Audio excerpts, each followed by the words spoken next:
आप लोग? आशा करती हूँ कि आप लोग बहुत ही अच्छे होंगे। तो आज मैं सोची कि आप लोगों को अपनी ज़िंदगी से जुड़ी हुई अपनी पूरी सच्चाई आप लोग को बताती हूँ। क्योंकि वो क्या है ना कि जब मतलब कुछ समझ में नहीं आए कि हम अपना मन का इमोशंस किससे शेयर करें, तो क्या करो भाई, कैमरा उठाओ और कैमरे से ही बोल दो अपने बारे में। क्योंकि एक तो ये प्रॉब्लम है, यहाँ पे लैंग्वेज प्रॉब्लम है। तमिलनाडु में मैं किसी से कुछ बात कर नहीं पाती हूँ, अकेले ही रहना पड़ता है, तो आप लोगों से ही शेयर कर देती हूँ। बात यह है कि आज मैं आप लोगों को अपने जब से मेरा जन्म हुआ मेरे मम्मी पापा के बारे में मैं वो लोग को आज बहुत मिस कर रही हूँ। अरे मिस तो मैं हमेशा करती हूँ क्योंकि वो लोग इस दुनिया में नहीं है। स्कूल टाइम में ही वो लोग डेथ कर गए थे, तो मैं सोची कि आप लोगों को मैं बताऊँ उन लोगों के बारे में, मैं कितनी नाजों से पली बढ़ी थी। तो चलिए शुरू करती हूँ अपनी ज़िंदगी की रियल स्टोरी।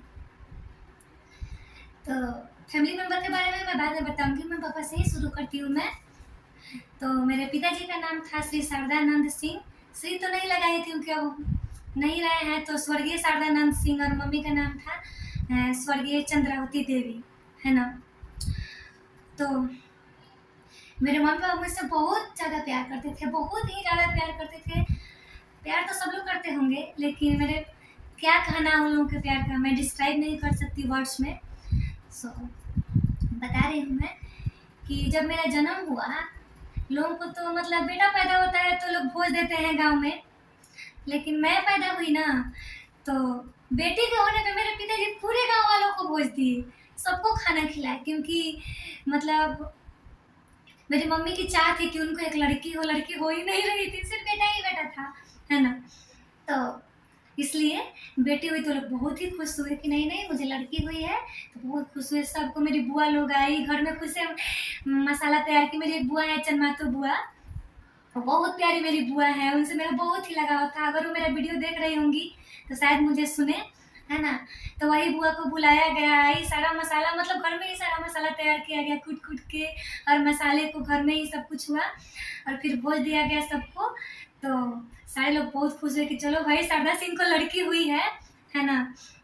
और मम्मी पिताजी का क्या कहना, वो लोग को तो खुशी के मारे पैर ही जमीन पे नहीं पड़े थे, मानो वो लोग आसमान की ही सैर कर रहे थे, बेटी हुई थी तो मतलब इतना खुश थे वो लोग। उसके बाद मेरा जैसे बड़ी हुई तो फिर मेरा स्कूल में एडमिशन हुआ। जब मैं 3 इयर्स की थी तब मेरा स्कूल में एडमिशन हुआ, और उसके बाद मैं स्कूल में जाती थी पढ़ने, अच्छा से मैं पढ़ाई कर रही थी, और पढ़ने में तो बहुत ही अच्छी थी मैं, बहुत ही अच्छी थी। क्योंकि मेरे पिताजी ही मुझे पढ़ाते थे, मेरा टीचर कोई और नहीं, मेरे पिताजी ही थे, वही मुझे गाइडलाइन करते थे, पिताजी ही मुझे पढ़ाते थे। और मम्मी बेचारी क्या खाना बनाती थी। अरे उस समय तो क्या बोलूँ आप लोगों से, लाइट भी नहीं थी, तो ऐसे ही वो दिया था, लालटेन था, तो उसके उजाले में ऐसे मम्मी ऐसे खाना बना रही है और मुझे बोरा दे दी, बोरा पे बैठा दी कि मम्मी पढ़ तुम। देखिए मैं बता रही हूँ मेरा लैंग्वेज भोजपुरी है, क्योंकि मैं छपरा डिस्ट्रिक्ट से बिलोंग करती हूँ, I mean state Bihar and belong करती हूँ छपरा डिस्ट्रिक्ट से। तो मेरी मम्मी ऐसे खाना बना रही है चूल्हे पे, जलावन पे, और बता रही है कि मम्मी कौन लिख ऐसे, मतलब हाँ मम्मी हाथ पकड़ा के ऐसे लिखवावत रही कि ऐसे ऐसे गोल बनाओ, डंटा खींचा, फिर ऐसे पोछी बनाओ, ऐसे करके क ख ग घ, है ना।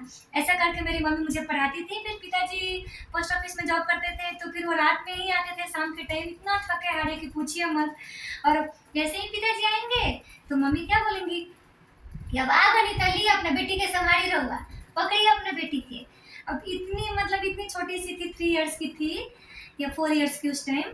तो पिताजी आएंगे, वो ठंड का मौसम, इतना शीतलहर, और मम्मी यहाँ पे खाना बना रही है, ऐसे रोटी दे रही है, हमको पढ़ा भी रही है। पिताजी आएंगे तो मैं पिताजी पिताजी पिताजी, ऐसे ही घंटी बजेगी, मैं पिताजी पिताजी करते बाहर चल जाती थी द्वार पे, है ना। फिर पिताजी को साथ में लेके आती थी, पिताजी को बोली रहती थी कभी अगर गर्मी का मौसम रहा, पिताजी रोहन हमरे के आम लेके आए, हमारा आम खाए का मन करता, क्योंकि हमको आम बहुत ही पसंद है, खासकर मालदा आम। पिताजी मेरे लिए वो आम लाते थे, एक झोला आम लाते थे, डेली डेली आम लाते थे मेरे लिए गर्मी के मौसम में। तो ऐसे था।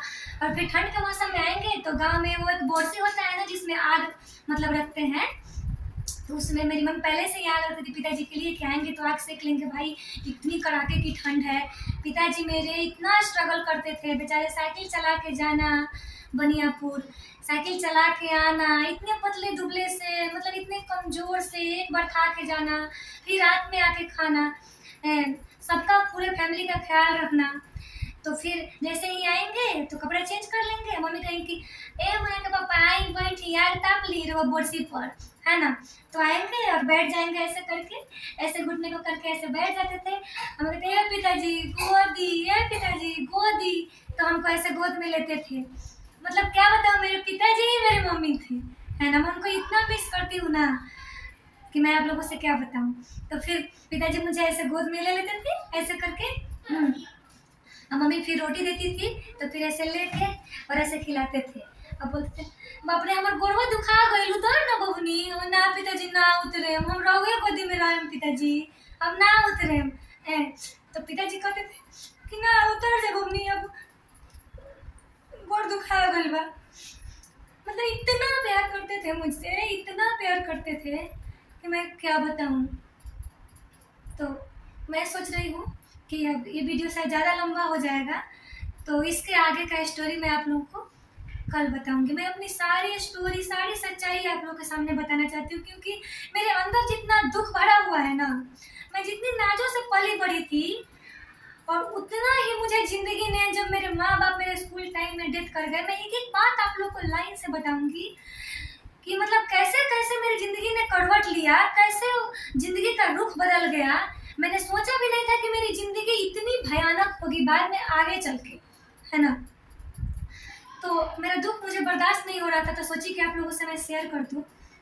वही कारण है कि मतलब क्या कहूँ, अभी तो खैर तबीयत खराब से मेरा फेस ऐसे हो गया है, अभी बहुत ज़्यादा मुझे प्रॉब्लम है, मुझे सर्वाइकल प्रॉब्लम है, ऐसे इतना सेंसेशन होता है, ऐसा लगता है ना कि कोई मुझे इंजेक्शन दे रहा हो, वैसा पेन होता है मुझे फुल बॉडी में।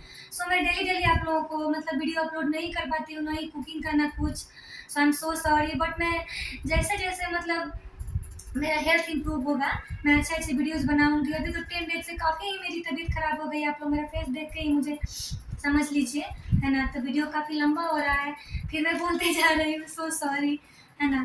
तो आगे का मैं बताऊँगी कि कैसे कैसे, क्योंकि मैं अब इमोशनल होते जा रही हूँ। आप लोग भी सोचिए क्या यार बोर कर दी इतना लंबा वीडियो बना के, है ना। आप लोग का भी नेट ज़्यादा लग जाएगा, ज़्यादा डाटा आप लोग का नहीं लेना चाहती हूँ, क्योंकि हर किसी घर में बच्चे हैं, बच्चे भी तो भाई नेट का यूज़ करते हैं ना। सो कल बताऊँगी कि कैसे कैसे क्या हुआ, पूरी सच्चाई आप लोग के सामने मैं खोल के रख दूँगी। तो आप लोगों से रिक्वेस्ट कर रही हूँ कि मेरे चैनल को आप लोग सब्सक्राइब कीजिए। बहुत ही अच्छी स्टोरी है मेरी, मतलब ऐसा इमोशनल स्टोरी आप लोग ना कभी सुने होंगे और ना कभी सुने होंगे। मुझ पर इमोशनल अत्याचार भी, मतलब एक एक उन लोग के मरने के बाद मेरे साथ क्या क्या हुआ, अपनी पूरी कहानी मैं आप लोगों के सामने खोल के रख दूँगी, क्योंकि अब बर्दाश्त से बाहर है। तो चलिए दोस्तों, सॉरी अगर मैंने कुछ गलत बोल दिया हो तो। कल इसका पार्ट 2 लेके आ रही हूँ मैं, जब तक के लिए बाय बाय।